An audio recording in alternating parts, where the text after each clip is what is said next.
पहाड़ की खबरें आप देख रहे हैं अपना उत्तराखंड में। आपके साथ मैं हूं कंचन डोगरा। और आइए सबसे पहले आपको बताते हैं केंद्रीय गृह मंत्री अमित शाह उत्तराखंड के दौरे पर हैं। आज उत्तराखंड के दौरे पर हैं केंद्रीय गृह मंत्री अमित शाह, जहां पर मसूरी के LBS अकेडमी में कार्यक्रम में वो शामिल हो रहे हैं। तस्वीरें आपके सामने। उत्तराखंड में देवभूमि में पहुंचने के बाद उनके स्वागत की। इससे पहले जॉलीग्रांट एयरपोर्ट पर अमित शाह पहुंचे, जहां पर आप देखिए उनका स्वागत किस तरह से किया गया है। खुद यहां पर मुख्यमंत्री पुष्कर सिंह धामी केंद्रीय गृह मंत्री अमित शाह का स्वागत करने के लिए पहुंचे थे और फिर उनकी कैबिनेट के तमाम दिग्गज एक एक करके गृह मंत्री अमित शाह का स्वागत करते हैं। तो आज कार्यक्रम में भी प्रदेश के मुख्यमंत्री पुष्कर सिंह धामी की मौजूदगी रहने वाली है। बेहद महत्वपूर्ण कार्यक्रम। उत्तराखंड के दौरे पर हैं केंद्रीय गृह मंत्री अमित शाह।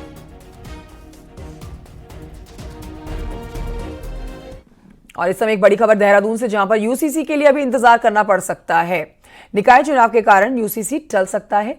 सियासी गुणाभाग के चलते UCC फिलहाल इसको लागू करने में थोड़ा समय और लग सकता है। UCC को लेकर अभी विभागों की ट्रेनिंग का काम पेंडिंग है। ऐसे में राज्य में UCC लागू होने में समय लग सकता है।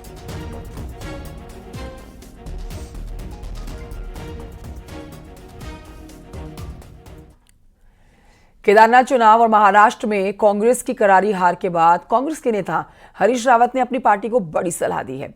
बटोगे तो कटोगे के नारे की काट कांग्रेस नेताओं को सोचनी होगी। हरीश रावत ने कहा है कि मोदी धामी योगी का नैरेटिव चल रहा है और ये जो नैरेटिव चल रहा है उसकी काट जरूरी है। उन्होंने ये भी कहा है कि मैंने 2016 में ही इसे महसूस कर लिया था, इसीलिए उत्तराखंडियत की बात कही थी, जिससे बीजेपी के प्रचंड हिंदुत्व के प्रभाव को कम किया जा सके।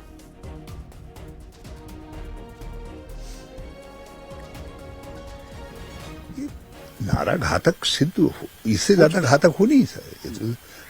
मैंने इस खतरे को 2016 में महसूस किया, इसीलिए उसके विकल्प के रूप में मैंने उत्तराखंडियत का नारा स्लोगन विकसित किया। लेकिन दिक्कत यह है, हमने अपनी सोच को के साथ हम खुद खड़े हैं या नहीं हैं, ये कांग्रेस को सोचना पड़ेगा ना। आपको उनके नैरेटिव के खिलाफ अपना नैरेटिव खड़ा करना पड़ेगा। मेरी विफलता ये रही है कि मैं शायद उत्तराखंड वालों को तो समझा पा रहा हूं, मगर अपनी पार्टी के लोगों को नहीं समझा पा रहा हूं कि जो मोदी धामी नैरेटिव है, उस नैरेटिव या योगी नैरेटिव है, उसके खिलाफ यही नैरेटिव है जिस नैरेटिव को आगे बढ़ा करके हम अपने को इनसे बचा सकते हैं, इस प्रचंड आंधी से। और ये बढ़ते हैं आगे। देहरादून से इस समय एक बड़ी खबर आ रही है, जहां पर आज क्षेत्र पंचायतों का कार्यकाल खत्म हो जाएगा। आपको बता देते हैं कि शाम 5 बजे के बाद प्रशासक नियुक्त हो जाएंगे। हरिद्वार को छोड़कर 12 जिलों में SDM जिम्मेदारी संभालने जा रहे हैं। कुल 89 क्षेत्र पंचायतों में प्रशासक नियुक्त होंगे। कल ग्राम पंचायतों का कार्यकाल खत्म हुआ था।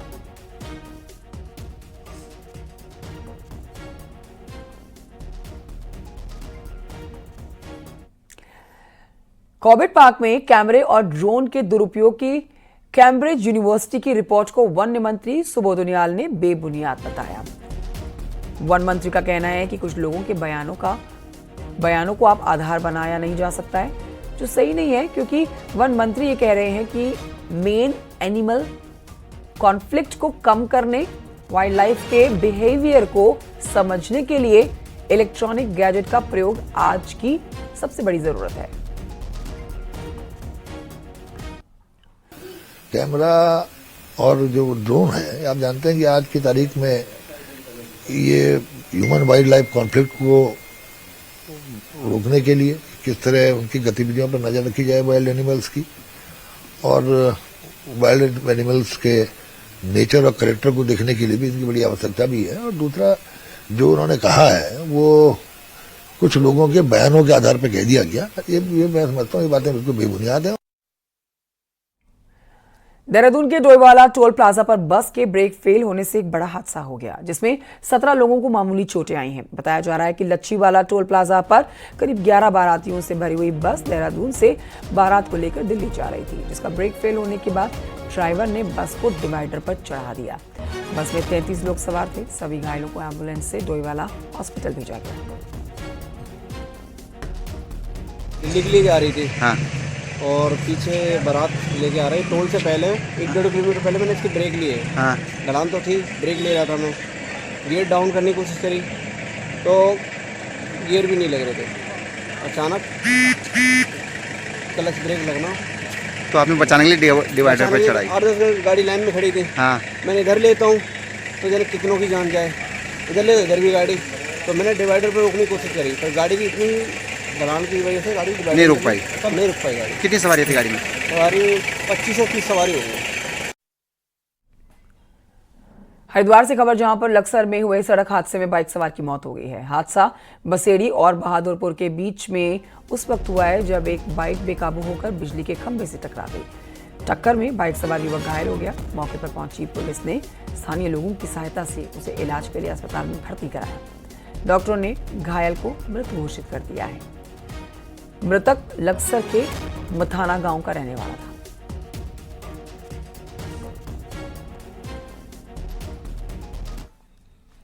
हरिद्वार के रिहायशी इलाकों में जंगली हाथी लगातार पहुंच रहे हैं, जहां पर जंगली हाथियों के पहुंचने से दो अलग अलग मामले सामने आ रहे हैं। देखिए, एक तो तस्वीर जो हम आपको दिखा रहे हैं ज्वालापुर की है, दूसरी बहादुराबाद की है। ज्वालापुर क्षेत्र की सीतापुर कॉलोनी की एक गली में अचानक से जंगली हाथी आ गया। गली में हाथी को देखकर वहां से गुजर रहे लोग उल्टे पांव दौड़ने लगे। गजराज को सामने से आता देख आप देखिए एक साइकिल सवार जो बच्चा है वो वापस अपनी साइकिल उसी दिशा में लेकर जाने लगा जहां से वो आ रहा था। इस दौरान लोग डरे हुए नजर आए। और जो दूसरी तस्वीर आपके सामने है वो बहादुराबाद की है, जहां पर हाईवे पर अचानक से जंगल से निकलकर एक बड़ा विशालकाय हाथी पहुंच गया। सड़क पर हाथी को देखकर लोगों में अफरा तफरी मच गई और ट्रैफिक भी थम गया। गनीमत रही कि हाथी ने किसी को नुकसान नहीं पहुंचाया। वन विभाग के अधिकारी हाथियों की आवाजाही रोकने के लिए वन कर्मियों की तैनाती किए जाने की बात कह रहे हैं।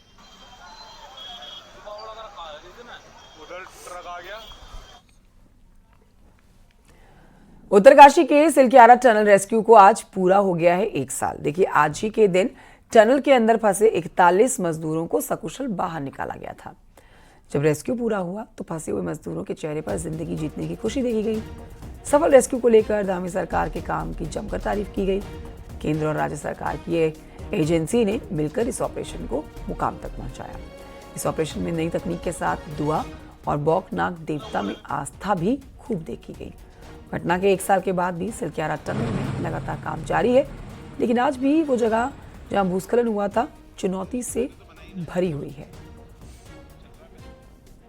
आज 28 नवंबर है और 1 साल पहले ये वही दिन था जब रेस्क्यू करके जो 41 मजदूर सिलक्यारा टनल के अंदर फंस गए थे उनको सकुशल बाहर निकाला गया था। इसमें ग्राउंड जीरो पे न्यूज 18 मौजूद है। न्यूज 18 आपको दिखा सकता है किस तरह से कार्य प्रगति पे है। लगातार कार्य उस रेस्क्यू जब ऑपरेशन पूरा सफल हो गया था तो उसके बाद से लगातार कार्य जारी है। हालांकि कार्य वहीं पे ही अटका पड़ा है जहां पे भूस्खलन हुआ था, वहां पे ही इस समय ट्रीटमेंट कार्य चल रहा है। दो तरफ से ड्रिफ्ट करके सुरंग बनाई गई है, रास्ता बनाया गया है और एक तरफ से कार्य शुरू हो गया है। तो कह सकते हैं कि जो मलबा है अभी भी चुनौती बना हुआ है। बाहर पे जो बौखनाग मंदिर जिसकी बात लगातार की जा रही थी कि यहाँ पे बौखनाग मंदिर बनना चाहिए, तो वो मंदिर का कार्य भी प्रगति पे है। लगभग मंदिर का कार्य भी हो गया है। पर वो आज का वही दिन था जब सकुशल रेस्क्यू करके 17 दिन का जो ऑपरेशन चला उसमें रेस्क्यू करके जो मजदूर अंदर फंस गए थे उनको सकुशल बाहर निकाला गया था और बड़ा उत्साह का माहौल यहाँ पे देखने को मिला था। पिछले जो 3 दिन बीते उसमें भी वही माहौल यहाँ पे देखने को मिला, क्योंकि यहाँ पे मेला बौखनाग देवता का मनाया गया था और लोगों में काफ़ी खुशी थी, क्योंकि जिस तरह से सिलक्यारा टनल हादसा घटा था और बौखनाग देवता की पूजा अर्चना की गई थी, उसके बाद सकुशल जो मजदूर थे 41 मजदूर वो बाहर निकले थे। इसमें अपडेट यही है, आज का दिन है, लगातार कार्य प्रगति पे है। ये पता नहीं, ये जो अधिकारी है कंपनी के जो सिस्टम है NHIDCL का, वो अभी ये क्लियर नहीं कह पा रहे कि ये सुरंग कब तक पूरी हो पाएगी, पर कार्य प्रगति पे है। और जो मलबा जहाँ पे गिरा था वो जगह अभी भी चुनौती बना हुआ है। Balveer Parmar, news 18, Silkyara tunnel, Uttarkashi. और बढ़ते हैं आगे, आपको बताते हैं कोटद्वार से नजीबाबाद जाने वाले यात्रियों को अभी कुछ और समय दिक्कतें उठानी पड़ेंगी।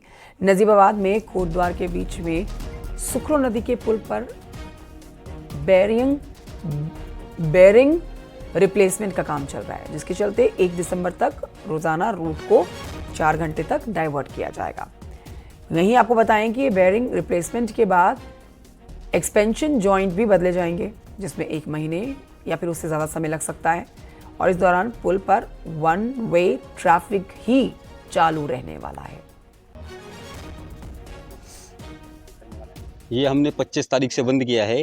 ये हम अपना को वेडिंग चेंज करने में लगेंगे लगभग 7 दिन। 25 तारीख से 7 दिन लगेंगे हमारे, और बाकी जो ऊपर का काम रहेगा उसमें हमारा एक साइड से ट्रैफिक चलता रहेगा। एक साइड में हम काम करेंगे, उसमें हमें लगेंगे लगभग 1 मंथ लग जाएगा। तो एक साइड से अपना ट्रैफिक चालू रहेगा। जब हम एक्सपेंशन जॉइंट चेंज करेंगे तो एक साइड में हम काम करेंगे, एक साइड में ट्रैफिक चलता रहेगा। रुड़की में कार रीसेल सेंटरों को एआरटीओ ने नोटिस भेजे हैं। देखिए, नियमों की अनदेखी और रजिस्ट्रेशन में जल्द सभी डीलरों को एआरटीओ अपना रजिस्ट्रेशन कराने के निर्देश दिए गए हैं। वहीं कार रीसेल सेंटरों पर सड़क पर अतिक्रमण का भी आरोप है।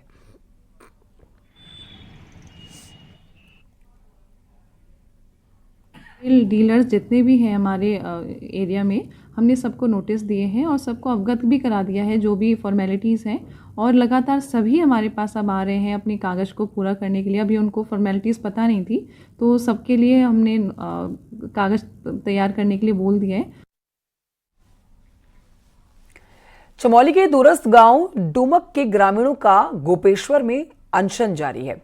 सड़क की मांग को लेकर पिछले 121 दिनों से ग्रामीण गांव से लेकर जिला मुख्यालय तक आंदोलन कर रहे हैं।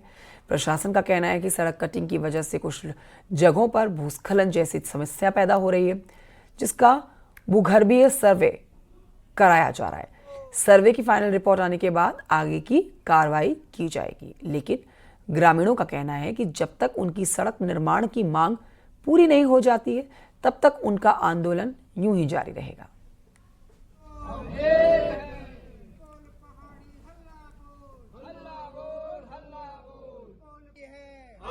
ये 2007-8 से सैंक्शन है, कई 2 बार इसके 3-4 बार इसकी अलाइनमेंट चेंज कर दिए, सड़क नहीं बन रही है, और वो आज भी 50% भी काम नहीं हुआ उस पर।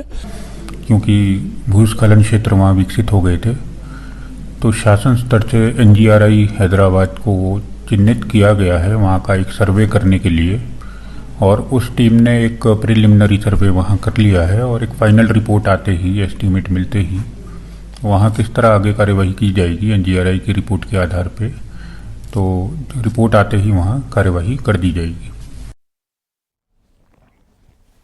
हरिद्वार जिला प्रशासन की जमीन खरीद फरोख्त को लेकर हुई जांच में कई चौंकाने वाले खुलासे हुए हैं। यहाँ दिल्ली, हरियाणा, यूपी समेत कई दूसरे राज्यों के बाहरी लोगों के नियमों का उल्लंघन करके जमीन खरीदी गई है, ऐसी जानकारी मिली है। उन पर निर्माण कर दिया गया है और धांधली करने वालों ने कृषि के नाम पर खरीदी गई जमीन पर आश्रम खड़ा कर दिया है। कहीं पर प्लॉटिंग कर जमीन बेच दी गई है। शासक के निर्देश पर हुई जांच ने जिले में 25 ऐसे मामले सामने अब ला खड़े कर दिए हैं, जिसमें औद्योगिक इकाई लगाने के लिए जमीन खरीदी गई, लेकिन समय अवधि बीत जाने के बाद भी जमीन पर कोई काम नहीं किया गया। औद्योगिक प्रयोजन के लिए जमीन खरीदी है, लेकिन उसका वो प्रयोजन नहीं किया है, उपयोग नहीं किया है जिस प्रयोजन के लिए खरीदी गई है, और समय सीमा समाप्त हो गई है। ऐसे लोगों की जांच की गई थी, तो ऐसे 25 मामले आए हैं, तो उनके खिलाफ न्यायालय में बात दर्ज किया जा रहा है। इसी के अलावा ऐसे लोग भी जो 250 स्क्वायर मीटर से अधिक ज़मीन नहीं खरीद सकते हैं, जो बाहरी स्टेट के हैं, यहाँ पे नहीं खरीद सकते हैं, उन्होंने धोखे से उससे ज़्यादा ज़मीन खरीदी है, तो ऐसे भी 20 प्रकरण मामले आए हैं सामने। चमोली से खबर, जहां पर अलकनंदा नदी घाट से वायुसेना के 14 सैनिकों और 2 गाइडों की टीम ऋषिकेश के लिए रवाना हुई है। ये टीम 3 दिसंबर को ऋषिकेश पहुंचेगी और इस दौरान हर पड़ाव पर युवाओं को फौज के लिए मोटिवेट किया जाएगा, ताकि ज़्यादा से ज़्यादा युवा सेना में आएं। युवाओं को बताया जाएगा कि आर्मी में एडवेंचर एक्टिविटी भी होती है। इसके साथ ही इससे स्थानीय पर्यटन को भी बढ़ावा मिलता है। हम 14 लोग ट्रेनिंग राफ्टिंग एक्सपीडिशन पे चल रहे हैं, जो अलकनंदा नदी के ऊपर से शुरू होकर हम ऋषिकेश में इसे ख़त्म करेंगे। इसका मेन उद्देश्य है जो भी हमारे यंगस्टर्स हैं उनको फौज में आने के लिए मोटिवेट करना। भारतीय वायुसेना में ही नहीं, सारे आर्म फोर्सेस में उनको मोटिवेट करने के लिए कि वो ज्वाइन करें। उन्हें दिखाना कि फौज में एडवेंचर एक्टिविटीज़ भी होती हैं जो किस तरीके से चलती है। देहरादून में केदारनाथ की नवनिर्वाचित विधायक आशा नौटियाल ने सीएम पुष्कर सिंह धामी से मुलाकात की है। मुलाकात के दौरान की तस्वीर आप देख रहे हैं। इस दौरान सीएम धामी ने आशा नौटियाल को जीत की बधाई दी। विकास कामों को लेकर भी चर्चा की गई है।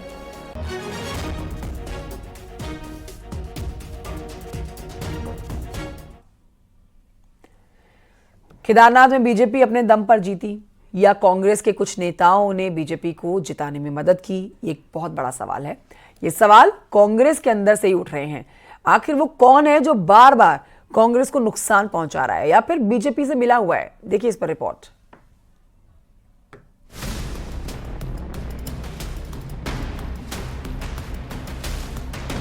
कांग्रेस को केदारनाथ में लगता था जिस तरह का माहौल है जीत जरूर मिलेगी, लेकिन कांग्रेस चुनाव हार गई।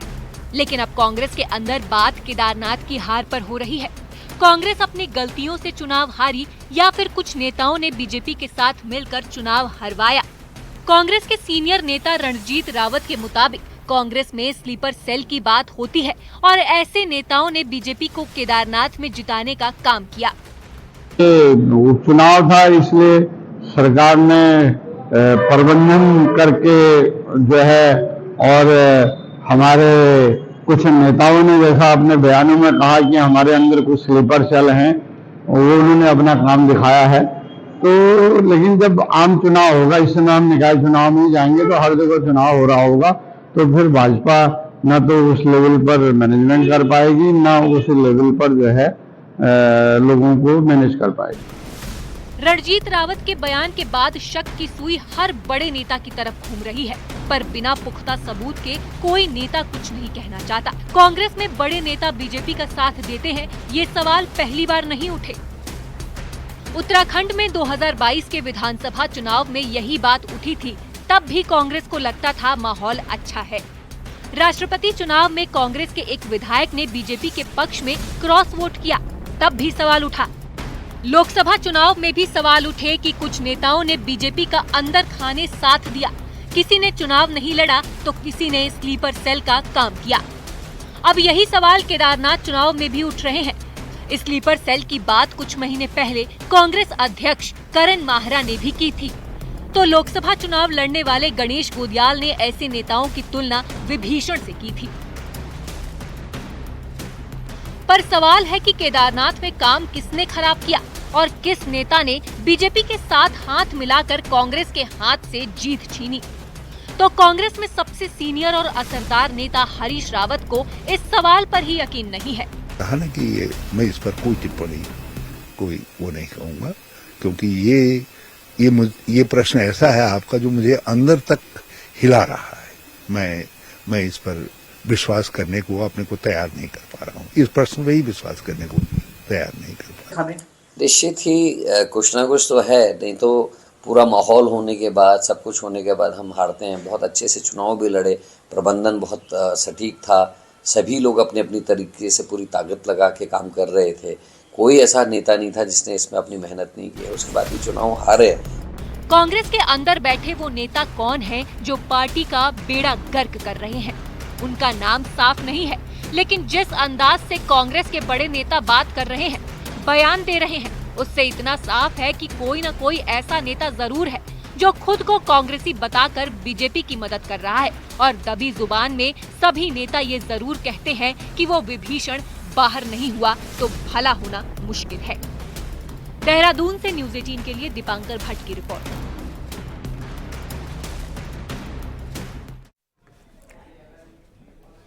दिल्ली और उत्तराखंड का कोई पॉलिटिकल कनेक्शन तो नहीं है, लेकिन दिल्ली कांग्रेस का प्रभारी विधायक काजी निजामुद्दीन को बनाया गया है। अब देखिए, उत्तराखंड बीजेपी को इसमें हिंदू मुस्लिम की सियासत दिखाई दे रही है।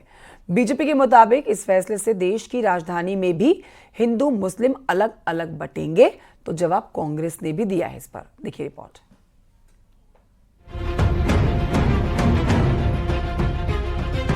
उपचुनाव में मंगरौली सीट पर जीतकर एक बार फिर कांग्रेस के काजी निजामुद्दीन विधायक बने, लेकिन इस बार मंगरौली बार नहीं, देश की राजधानी दिल्ली को लेकर काजी निजामुद्दीन जहां चर्चा में हैं। वहीं दिल्ली में कांग्रेस का प्रभारी बनाए जाने पर बीजेपी के निशाने पर आ गए हैं। काजी निजामुद्दीन को प्रभारी बनाए हुए अभी 4 दिन भी पूरे नहीं हुए हैं, पर बीजेपी ने बिना देरी किए इस फैसले पर कांग्रेस को घेरने में देरी नहीं की। बीजेपी के मुताबिक देवभूमि से मुस्लिम विधायक को कांग्रेस दिल्ली में प्रभारी बना रही है। ये फैसला हिंदू मुस्लिम को साफ साफ बांटने वाला है। बीजेपी विधायक दिलीप रावत के मुताबिक इस फैसले से दिल्ली का मुस्लिम वोट भले कांग्रेस के साथ आए, लेकिन हिंदू बीजेपी के साथ आएगा। केवल मुस्लिम वोट पर ही उनका फोकस है और इसलिए वो मुस्लिम नेता को आगे कर रहे हैं और उत्तराखंड के सरोकार से कोई संबंध नहीं है। कोई अगर किसी उत्तराखंड के किसी पहाड़ के व्यक्ति को वहां भेजते तो पहाड़ के लोगों पर फर्क पड़ता, लेकिन उन्हें मुस्लिमों को खुश करने के लिए सारा कार्यक्रम कर रहे हैं। हमको अपेक्षा है कि वहाँ के जितना भी हिंदू समाज है वो सबका सब भारतीय जनता पार्टी का सह रहेगा, क्योंकि सारी पार्टियां जो है मुस्लिम तुष्टिकरण पर लगी हुई।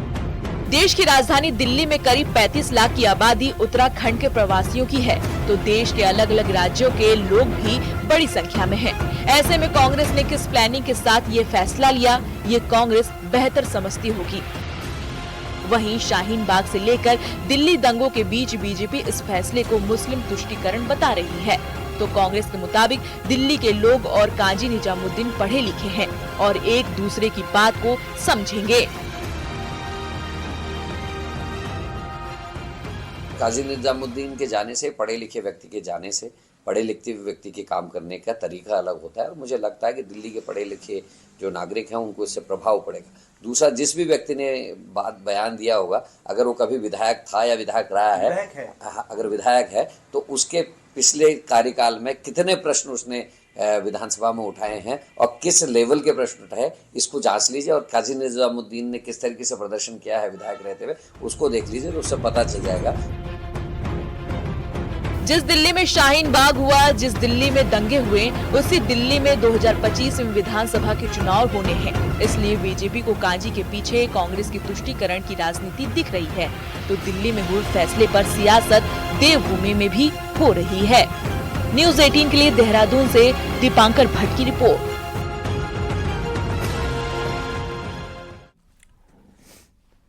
उधर रामनगर में कॉर्बेट के आसपास के जलाशय इन दिनों प्रवासी पक्षियों से गुलजार हैं। इन मेहमान परिंदों को देखने के लिए सैलानी भी यहां पर पहुंच रहे हैं, जो पानी में पक्षियों की अटखेलियां देख बहुत खुश हो रहे हैं। सर्दियों में ये सभी पक्षी यहां के जलाशयों में प्रवास करते हैं।